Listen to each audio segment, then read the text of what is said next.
नमस्कार, मैं मृदुला श्रीवास्तव सी न्यूज भारत में आपका स्वागत करती हूं। वक्त हो गया है न्यूज बुलेटिन का। इस बुलेटिन में हम जानेंगे कि कहां नदी में बढ़े जलस्तर की वजह से मंडराया बाढ़ का खतरा। आगे बताएंगे कि कहां दुर्गा पूजा के लिए चंदा ना देने पर दुकानदार पर किया चाकू से हमला, और फिर आपको बताएंगे कि कहां त्योहारों को ध्यान में रखते हुए थाना परिषद में हुई शांति समिति की बैठक। ऐसी ही तमाम खबरों पर आइए विस्तार से करते हैं चर्चा। अमरोहा जिले के गजरौला बारिश के बाद तिरगी गंगा का जलस्तर और बढ़ गया है। घाट के किनारे रखी झोपड़ियों तक पानी भर गया है। वहीं जलस्तर बढ़ने की वजह से क्षेत्र में एक बार फिर से बाढ़ का खतरा मंडराने लगा है। आबादी की चिंता बढ़ गई है। बीते 2 दिन से पहाड़ी और मैदानी क्षेत्रों में हो रही बारिश के चलते बिजनौर बैराज में पानी ओवरफ्लो चल रहा है। पहाड़ों की भी बारिश लगातार हो रही है। ओवरफ्लो होने के साथ ही बिजनौर बैराज से लगातार पानी गिरगी गंगा की ओर छोड़ा जा रहा है। असर गिरगी गंगा के बड़े जलस्तर के रूप में देखने को मिल रहा है। घाट से काफी दूर पर चल रही गंगा की धार जलस्तर बढ़ने पर घाट के करीब तक पहुंच गई है। घाट के किनारे रखी झोपड़ियों में शुक्रवार रात पानी भर गया। शनिवार सुबह कई लोगों ने अपनी झोपड़ियां वहां से हटा ली। अमरोहा से सीनियर संवाददाता अमित शर्मा की रिपोर्ट। बहराइच कोतवाली नगर क्षेत्र के मोहल्ला सिविल लाइन पानी टंकी के ज्ञानचंद्र की कानून गोपुरा में साड़ी की दुकान है। दुकानदार का आरोप है कि कुछ लोग दुर्गा पूजा के लिए चंदा मांगने उसकी दुकान पर आए। ज्यादा चंदा देने से मनाही करने पर रवि चौहान हमलावर हो गए। ज्ञानचंद्र ने बताया कि उनकी दुकान के बगल में एक दुकान पर काम करने वाला युवक रवि चौहान पुत्र शारदा प्रसाद कई दिनों से चंदा मांगने आ रहा था। ज्यादा चंदा की मांग करने पर मैंने उसे मना कर दिया, जिससे देर रात रवि मेरे और मेरे बेटे पर चाकू से हमला करने लगा। पीड़ित ने कोतवाली में अब तहरीर दी है और पुलिस मामले की जांच कर रही है।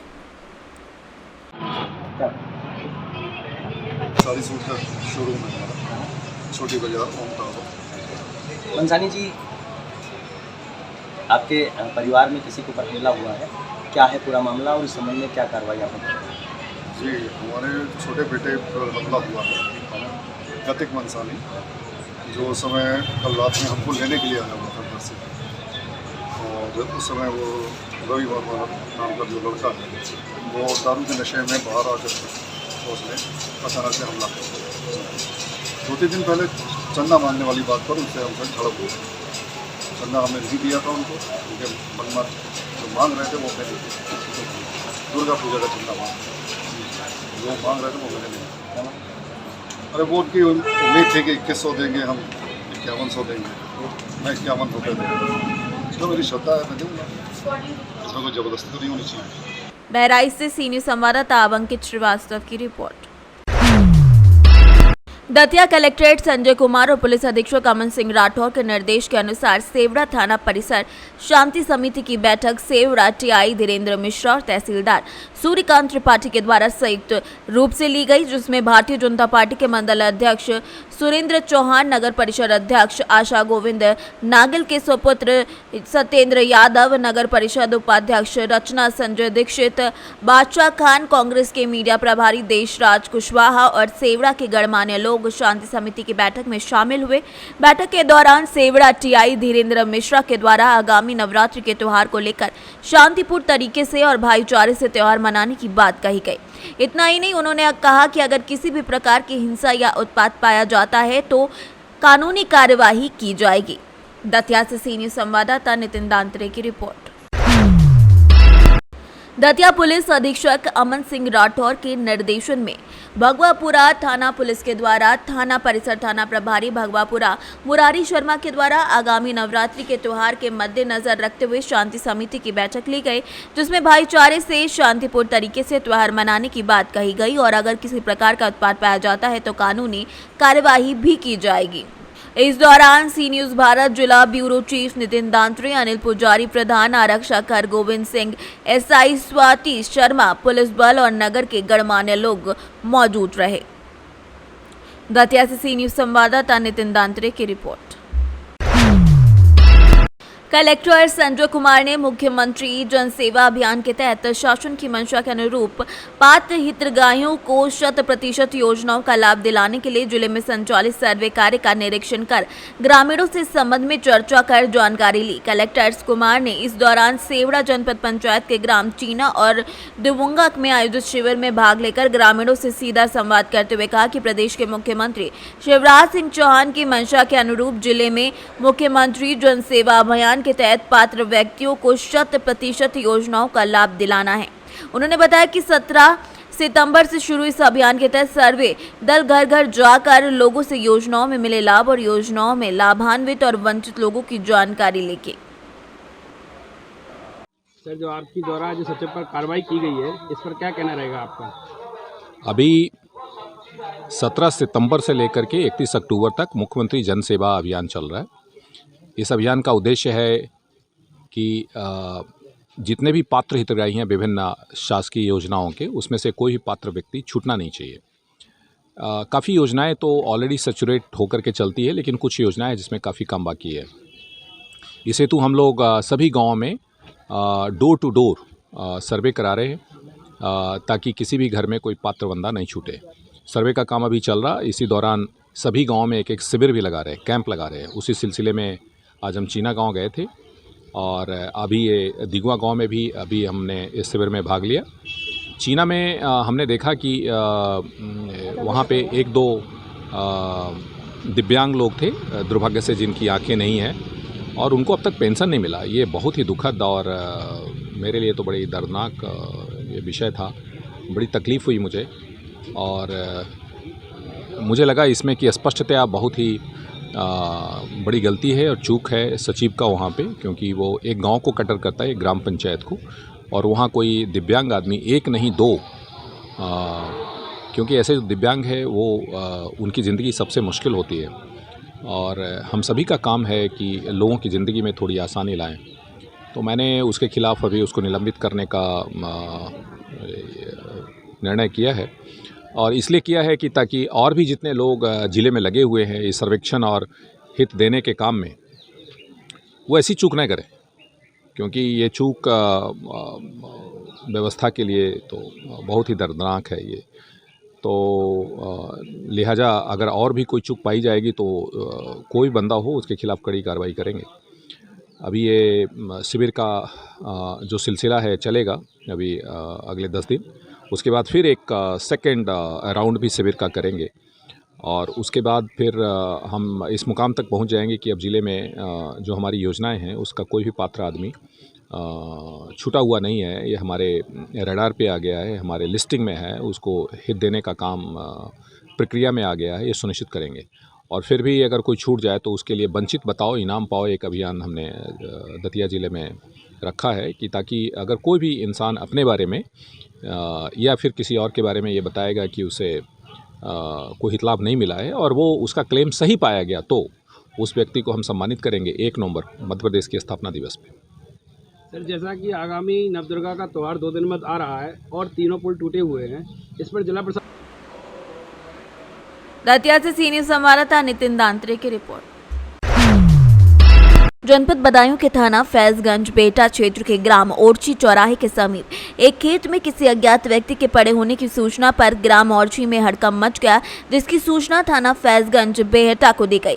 आनन फानन में मौके पर पहुंची पुलिस ने युवक को मूर्छित अवस्था में एम्बुलेंस की सहायता से सरकारी अस्पताल आसफपुर भेजा, जहां डॉक्टरों ने युवक का परीक्षण कर उसे मृत घोषित कर दिया। मृतक युवक की लाश मिलने की सूचना के बाद ये पूरी खबर इलाके में फैल गई थी। सूचना पर चंदौसी से आसफपुर पहुंचे कुछ लोगों ने मृतक युवक को पहचान लिया, जिसकी सूचना पुलिस ने मृतक के परिजनों को भी दे दी। मौके पर पहुंचे मृतक युवक के परिजनों ने बताया कि इसका नाम राजा है और ये मोहल्ला कायस्थान कोतवाली क्षेत्र चंदौसी का रहने वाला है। परिवार वालों का कहना है कि राजा नशे का आदी था और 2 दिन पहले नशा मुक्ति केंद्र से घर वापस लौटा था। कल दोपहर से ही घर से गायब था, आज उसकी लाश मिली है।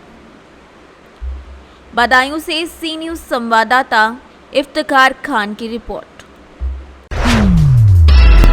इंदौर के आजाद नगर थाना क्षेत्र में शुक्रवार दोपहर 7 साल की बच्ची की हत्या के बाद शाम को बच्ची का शव घर के बदले पहुंचा आजाद नगर थाने। आजाद नगर थाने में इसी दौरान बच्ची के परिजन और क्षेत्र रहवासियों के द्वारा पुलिस पर पथराव किया गया। वहीं प्रदर्शन कर रहे लोगों पर पुलिस ने जमकर लाठीचार्ज कर दौड़ा कर पिटाई भी की, जिसके बाद प्रदर्शनकारियों ने नगर निगम की गाड़ी पर भी पथराव कर दिया।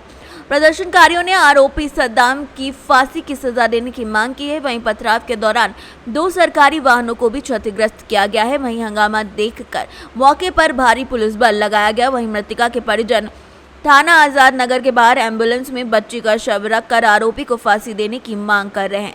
पूरे मामले में पुलिस ने वीडियो फुटेज के आधार पर कुछ लोगों को हिरासत में लेकर मामला दर्ज कर जाँच शुरू कर दी है। इसमें जो उनके परिजन हैं जो कि भावुक थे और उनके द्वारा जब एम्बुलेंस से लेके आया गया तो उनकी गाड़ी घर ले जाने की बजाय उन्हें थाना कैंपस की तरफ मोड़ी थी, जिसको कि तत्काल उपलब्ध बल ने रोका और जो उनके चाचा चला रहे थे उसको भी राउंड अप कर लिया है। बाकी इस बीच में एक उन्हें पत्थर नगर निगम की गाड़ी में लगा था, जिसमें कि हम लोग प्रॉपर कार्रवाई कर रहे हैं, प्रकरण पंजीबद्ध कर रहे हैं।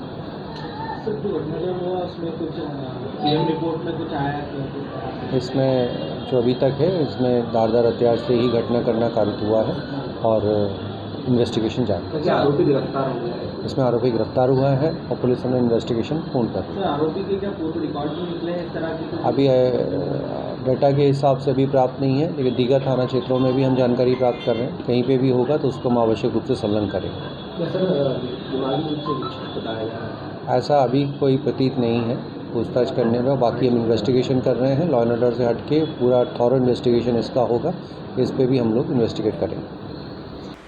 इंदौर से सीनियर संवाददाता सुरेश बैरागी की रिपोर्ट। विश्व ब्राह्मण समाज संघ, इंदौर सेवा ट्रस्ट और एनजीओ आकृति केयर फाउंडेशन और संस्था स्वर श्रुति के तत्वाधान में जौल सभागृह में संगीत संध्या का आयोजन किया गया। कपड़ा मिलों की गणेशोत्सव समिति के पदाधिकारियों और झांकी कलाकारों का भी सम्मान हुआ। इस दौरान शहर में गीत संगीत के क्षेत्र में प्रतिभा दिखाने वाले कलाकारों का अवसर प्रदान करने के लिए संगीत संध्या का आयोजन किया गया, जिसमें विभिन्न गायकों ने सुमधुर गीत गाकर श्रोता को मंत्रमुग्ध कर दिया। विश्व ब्राह्मण समाज संघ के अध्यक्ष पंडित योगेंद्र महंत की अगुवाई में हुए इस आयोजन में संदीप कनौजिया, सलोनी दंसोधी, दीपक गोदवानी, मीता क्षेत्रीय समेत कई लोग उपस्थित रहे। आदरणीय हमारे योगेंद्र महंत जी ने आयोजित किया है, मुझे भी इसमें आने का मौका मिला और महंत जी की जो दिनचर्या है दिन भर में यही कि इसको उभारना, उसको आगे बढ़ाना। हमारे मिलों में भी इनका प्रवेश हो चुका है बहुत पहले से और मालवा मिल की झांकी में शुरू से ये सहयोग करते आए, सहयोग देते रहे। जो भी और दूसरे मिलों के लोग भी आते हैं तो उनको भी ये मदद करते हैं हमारे योगेंद्र महंत जी। और आज ये जो संगीत निशा कल्याण जी आनंद जी के संगीत में नए नए कलाकारों को उभारा जा रहा है, इसके लिए मैं बहुत आभारी हूँ आगंदी योगेंद्र महंत जी का। कैलाश कुशवाहा, अध्यक्ष मालवा मिल गणेशोत्सव समिति। फाउंडेशन एक एनजीओ है, चैरिटेबल ऑर्गेनाइजेशन है जो कि संगीत, शिक्षा और स्वास्थ्य के क्षेत्र में इंदौर में काम करेगी। यहाँ पे स्वास्थ्य के क्षेत्र में तो काम होगा ही होगा, संगीत के क्षेत्र में जो नई प्रतिभाएं आगे आना चाहती हैं और जिनको मंच यहाँ उपलब्ध नहीं हो पा रहा है उनको सिखा करके, तराश करके उनको मंच प्रदान करना संस्था का उद्देश्य है। मैं आकृति केयर फाउंडेशन का चेयरमैन, संस्था स्वर श्रुति इवेंट्स का डायरेक्टर, इस कार्यक्रम का आयोजक आज आपके समक्ष यहाँ पे बात कर रहा हूँ। कार्यक्रम का उद्देश्य क्या है? इस कार्यक्रम का उद्देश्य बहुत सिंपल है कि जो भी कलाकार बहुत सुरीले हैं, जो अच्छा गाते हैं, जो गाना चाहते हैं, आगे आना चाहते हैं, उनको मंच प्रदान करना। ऐसे आयोजन हर 2 महीने बाद, 3 महीने बाद ऐसे आयोजन होते रहेंगे और हमारी कोशिश है कि हम सभी को यहाँ पे मौका दें। आज एक ऐसे कलाकार को भी हम यहाँ पे मौका देना चाह रहे हैं जिसकी दोनों किडनियाँ ख़राब हो चुकी हैं, उसको डॉक्टरों ने जवाब दे दिया है, बट वो गाना चाहता था, हमारे पास आया, हमने उसको सुना और काफ़ी सुरीला सिंगर है, उसको भी हम आज यहाँ पे मौका देने वाले हैं। मैं संदीप कनौजिया, संस्था स्वर श्रुति। संगीत निशा का मेन उद्देश्य यह है कि इंदौर शहर के उभरते कलाकार और गीत संगीत के क्षेत्र में कार्य करने वाले कलाकार और इंदौर का सबसे पुराना सनातन धर्म का गणेश चल विसर्जन जो समारोह होता है अनंत चतुर्थी का, उसके हमारे गणेश उत्सव के मिलों के जो गणेश उत्सव समितियां हैं उनके अध्यक्ष, उनके उसमें प्रथम आए मोहल्ला मिल के अध्यक्ष आदरणीय कैलाश कुशवाहा जी और अन्य मिलों के जो उत्सव समितियों के विभिन्न द्वितीय स्थान या तृतीय स्थान प्राप्त करा उन कलाकारों का सम्मान करना। इस आयोजन के हमारे सूत्रधार हैं अशोक चतुर्वेदी, संदीप जी कनौजिया। स्थानीय कलाकारों को किस तरह से प्लेटफॉर्म मिलता है उनको उपलब्ध है? और विभिन्न कार्यक्रम आयोजित करके हम कोशिश करते हैं कि उन्हें अच्छा प्लेटफॉर्म दें कि जहां से वो अपनी प्रतिभाओं का जो प्रस्तुति है वो कर पाएँ और उन्हें उस बीच में हम कोशिश ये भी करते हैं अन्य कार्यक्रमों में कि अच्छे बड़े लोगों को बुलाकर ताकि उनकी नज़र में वो आ सके और उनको आगे बढ़ने का मौका मिल सके। सदाबहार गीतों की प्रस्तुतियाँ दी जा रही है, किसको ट्रिब्यूट किया जा रहा है पूरा कार्यक्रम? वो तो जो आयोजक लोग हैं। जैसा कि आपने बताया मिल के लिए आपने कहा मालवा मिल में आप संयोजक थे इस झांकी में, क्या कहना चाहेंगे इसमें? नहीं, मालवा मिल हमेशा अच्छी झांकियाँ बनाते हैं, 3 झांकियाँ बनाते हैं और इस बार भी उनके ब्रज की जो होली है उस झांकी को प्रथम पुरस्कार जिला प्रशासन के द्वारा मिला है और विगत 88 वर्षों से मालवा मिल इन झांकियों के निर्माण करके शहर की जो उत्सव का जो माहौल है अनंत चतुर्थी चल समारोह का उसे कायम रखे हुए हैं।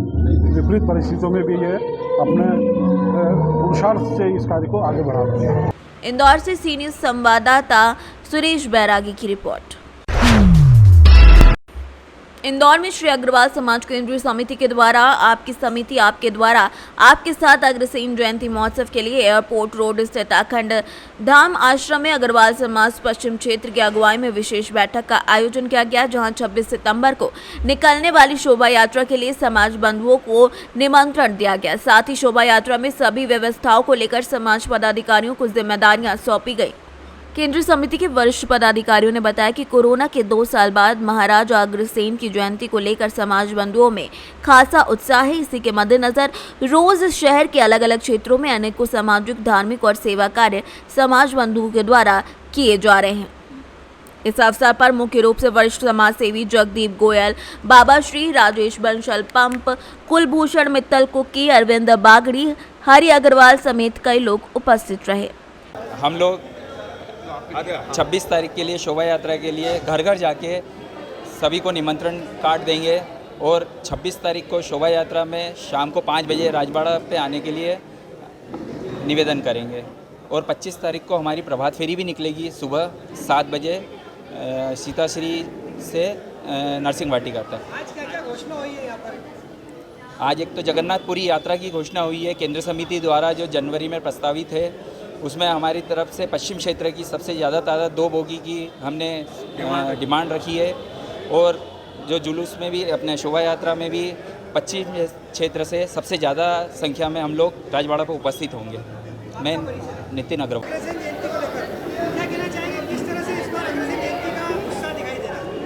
पूरे कोरोना काल में संपूर्ण अग्रवाल समाज ने इस शहर के सभी वर्गों के लिए सेवा कार्य किए हैं। उस सेवा कार्य के पश्चात ये जो एक समय आया है जब कोरोना से यह शहर मुक्त हुआ है, तो निश्चित रूप से अग्रवाल समाज ने उस सेवा के उत्सव को मनाने का निश्चय किया है और 26 तारीख को संपन्न होने जा रही अग्रसेन जयंती पर जो शोभा यात्रा राजवाड़ा से गांधी हाल तक जाएगी, तो इस पूरे शहर में एक नए उल्लास का वातावरण बना हुआ है। वही वातावरण इस पश्चिमी क्षेत्र में बना हुआ है और इस बार जो 26 तारीख की शाम को राजवाड़ा से पोद्दार प्लाजा गांधी हाल तक निकलने वाली शोभा यात्रा एक ऐतिहासिक शोभा यात्रा होगी, जिसमें इस शहर का संपूर्ण अग्रवाल समाज भागीदारी होगा और एक नया इतिहास वहाँ गांधी हाल में यह समाज रचने जाएगा। यह प्रण यहाँ पर अखंड आश्रम में पश्चिमी क्षेत्र के सभी अग्रवाल जनों ने दिया। समाज की उपस्थिति कम रहती है नहीं, ये बात जो कहते हैं कि उपस्थिति कम रहती है, ये एक बात उपस्थिति बढ़ाने के लिए रहती है। आज भी अग्रवाल समाज एक आदमी 1.25 लाख के बराबर होता है। एक व्यक्ति कई समाजों को पोषित करता है, कई आवश्यकता जिनको है उन व्यक्तियों को पोषित करता है, ये आप भी जानते हैं। तो निश्चित रूप से अग्रवाल समाज एक व्यवसायी समाज है जो दिन भर व्यवसाय करता है, 7 दिन लगा रहता है और एक दिन ऐसा होता है जब 26 तारीख को वो एकत्रित होता है और अपने पितृपुरुष के प्रति और महालक्ष्मी के प्रति अपनी श्रद्धा प्रेषित करता है। कुलभूषण मित्तल, पूर्व अध्यक्ष अग्रवाल समाज के देश। और उसके लिए जगह जगह मीटिंग हो रही है। आज हम देख रहे हैं कि अखंड धाम आश्रम में मीटिंग हुई है पश्चिम क्षेत्र की। क्या कहना चाहेंगे मीटिंग को लेकर, किस तरह का उत्साह दिखाई दे रहा है? एक्चुअली में क्या है, ये जो आज मीटिंग हुई है 26 तारीख को जो प्रोग्राम हो रहा है उसके लिए हुई है, लेकिन आज जो मीटिंग हुई है इसके अंदर में करीब 3 साल के बाद में यहाँ मीटिंग हो रही है। तो उसके अंदर पहले जो मीटिंग हुआ करती थी जनरली कोई यहाँ समिति का या केंद्रीय समिति के लोग नहीं आते थे, उनको आग्रह किया गया कि आप लोग यहाँ आएंगे तो उसका असर कुछ और ही पड़ेगा।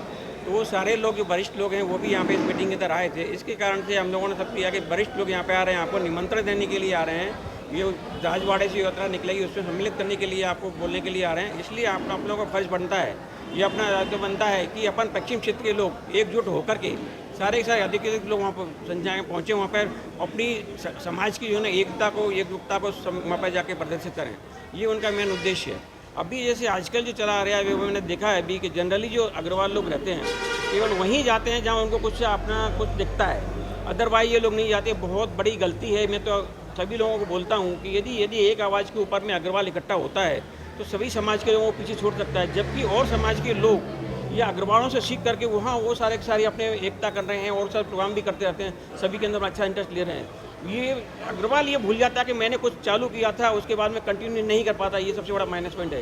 ये वरिष्ठों को उन लोगों को इस पर ध्यान देना चाहिए कि अपन जो बोलते हैं जो कंटिन्यू करते हैं तो कंटिन्यू करें, ना कि अपन 1 साल के लिए कर लिया बीच में एकदम शांत हो जाते हैं। वो नहीं, हर महीने के महीने इनको कुछ ना कुछ प्रोग्राम ऐसे करना चाहिए जिससे के लिए नहीं भूल पाएँ कि हमको दोबारा इकट्ठा होना है। जनरली लोग यही होता है कि यार 1 महीने के लिए उन्होंने 1 साल के लिए साल में एक बार तो इनको आना है, जितने इकट्ठे हुआ ठीक है, अदरवाइज नहीं होते। यदि हर महीने कुछ ना कुछ करते रहेंगे इसी तरह से, बड़े प्रोग्राम नहीं करें, छोटे छोटे प्रोग्राम एरिया वाइज करेंगे तो उसके अंदर में ज़्यादा स्ट्रेंथ बनाएगी, एक ज़्यादा एकता। इंदौर से सीनियर संवाददाता सुरेश बैरागी की रिपोर्ट। बैजोई में नया बाजार स्थित रामलीला ग्राउंड पर शुक्रवार की देर रात रामलीला मंचन का शुभारंभ किया गया। रामलीला मंचन का शुभारंभ मुख्य विकास अधिकारी के द्वारा फीता काट कर किया गया, जिसके बाद हवन पूजन और श्री गणेश आरती के साथ रामलीला शुरू की गई। इस दौरान उन्होंने कहा कि मर्यादा पुरुषोत्तम प्रभु श्री राम के जीवन से प्रेरणा लेनी चाहिए। भगवान राम की आत्मा है, प्रत्येक हिंदू के दिलों में बसते हैं। आज के लोग भगवान राम के आदर्शों से विमुख होते जा रहे हैं, इसके चलते समाज में अपराध भी बढ़ रहे हैं। भगवान राम के आदर्श जीवन को लोग अपनी जीवन शैली से जोड़ें तो समाज में सुख और शांति कायम हो जाएगी। कमेटी के अध्यक्ष सुरेंद्र कुमार वार्ष्णेय ने कहा कि रामलीला कमेटी सरकार और जिला प्रशासन के द्वारा सभी गाइडलाइन को ध्यान में रखकर कार्य करेगी। रामलीला कमेटी के द्वारा मुख्य अतिथि सीडीओ का स्वागत और सम्मान किया गया। गणेश वंदना के बाद नारद मोह की लीलाओं का भी वर्णन भी किया गया। प्रारंभ हुआ है जिसका शुभारंभ मुख्य विकास अधिकारी संबल द्वारा किया गया। उन्होंने बताया कि हमें राम के जीवन से अपने के लिए सभी को अपने राम के जीवन से हमें अनुसरण करना चाहिए। उन्होंने भाई के प्रति, माता पिता के प्रति एवं सभी जनता के प्रति एवं पत्नी सभी के प्रति क्या मतलब हमारा व्यवहार होना चाहिए, क्या हमें मतलब अपना व्यवहार रखना चाहिए, ऐसी शिक्षा रामायण से हमें मिलती है। और रामायण के माध्यम से जनता को एक अच्छी सीख मिलेगी और भविष्य में हर व्यक्ति अपने लिए रामायण के अनुरूप ढालेगा और एक राम राज्य ही स्थापित होगा। इससे राम राज्य स्थापित होने से समाज में हर तरह के कुरीतियाँ एवं अनेक प्रकार की प्रथाएं जो कुसंगठित हैं वो सभी समाप्त हो जाएंगी और राम राज्य से ही आज के जो योगी सरकार चल रही है वो राम राज्य के ही आधार पर चल रही है। यहाँ पर भाई के प्रति प्रेम, पिता के प्रति प्रेम एवं सभी के प्रति प्रेम ये रामायण सिखाती है, ऐसा उनके कहने का आशय था। तो आज का रामलीला का नाटक का क्या नाम है? आज की रामलीला गणेश पूजन से प्रारंभ होगी और नारद मुह तक चलेगी। कितने दिनों तक चलेगी ये रामलीला? ये रामलीला आज से प्रारंभ होकर 7 तारीख तक चलेगी, जो 15 दिन तक रहेगी। संभल से सीनियर संवाददाता सोनू वार्ष्णेय की रिपोर्ट। फिलहाल के लिए इस न्यूज बुलेटिन में बस इतना ही। देश और दुनिया की तमाम खबरों को जानने के लिए देखते रहिए सी न्यूज भारत। हर खबर आपके साथ, आपके हाथ।